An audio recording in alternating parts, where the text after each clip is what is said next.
Okay, well, the changes you're talking about is you and your dad actually ended up splitting at that point. Right.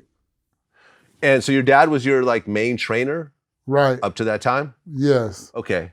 So what made you, I mean, you're not just splitting with a trainer, you're splitting with your father. Like what made that finally happen? Because he was being uncooperative.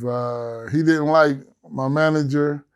He and my uncle didn't get along, which was my co-trainer, and made it for a bad time. You know, we weren't grooving together. We weren't gelling. Everybody was just they were tense, scared to say anything. You know, afraid to get popped. You know, because my dad was a very intimidating man, and he had a lot of people uneasy, and it kind of carried over into the fight. Are you telling me that your dad would hit you when he would disagree with you? No, not me. Not me. It was never directed at me. It was directed at my manager and my trainer, my uncle. You know, they would all be arguing in the gym and stuff, you know, because he would like say something on dad, say, shut up. You know, don't be telling me to shut up. I'm a grown man, you know. They were at each other quite a bit, you know, made for a bad situation. Then eventually it kind of affected, you know, me and, you know, kind of, because they weren't themselves. They were just, they were walking on eggshells, afraid to say something because it could be confrontational. It was a very confrontational camp, you know.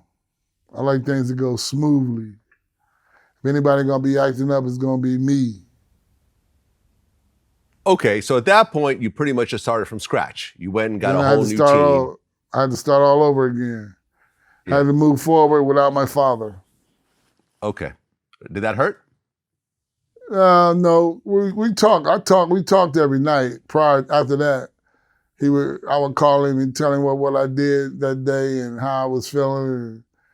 And then he would give his advice, and you know, we just moved forward like that. So he was still involved, but at a distance. Okay. So then after that, you won four of your next fights. And then you fought Trevor Berbick in '89, which you won by unanimous decision. Right. And then you fought Oliver McCall. Right. That was a big fight. Right. And that was the fight that kind of sort of put you in the conversation of fighting Mike Tyson and so forth? Right, because during that time, Oliver was one of Mike's sparring partners, and he was giving Mike the business. He was giving Mike the business in the gym. So they were looking at him like a possible opponent. So I had the ranking as number 2 contender in the world. So we fought each other, and basically whoever came out of that was going to more likely get a shot at the title.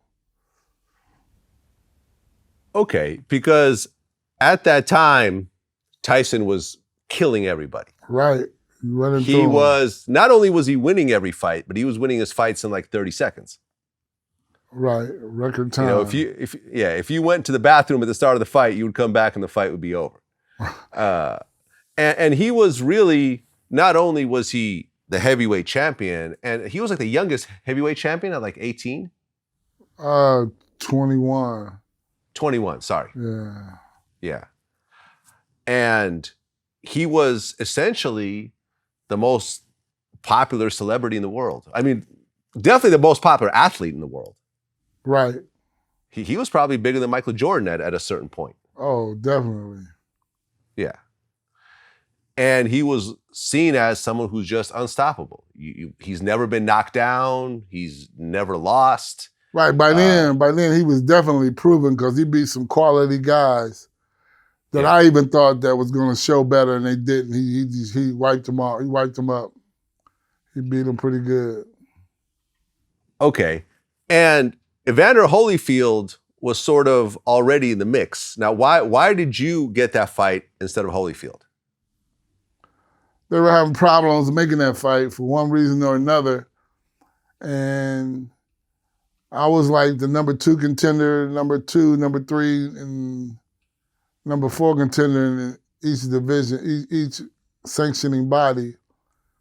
And so it was like while they're working on trying to figure out what they're gonna do with that fight, it's like, we'll take this fight, take it to Tokyo, and you know, get a payday and come back and, you know, fight the big fight. Right. It was viewed as a filler fight. This Right, is just a fight exactly. that's, you know, we're going to kill a little bit of time until we get the Holyfield fight. Exactly.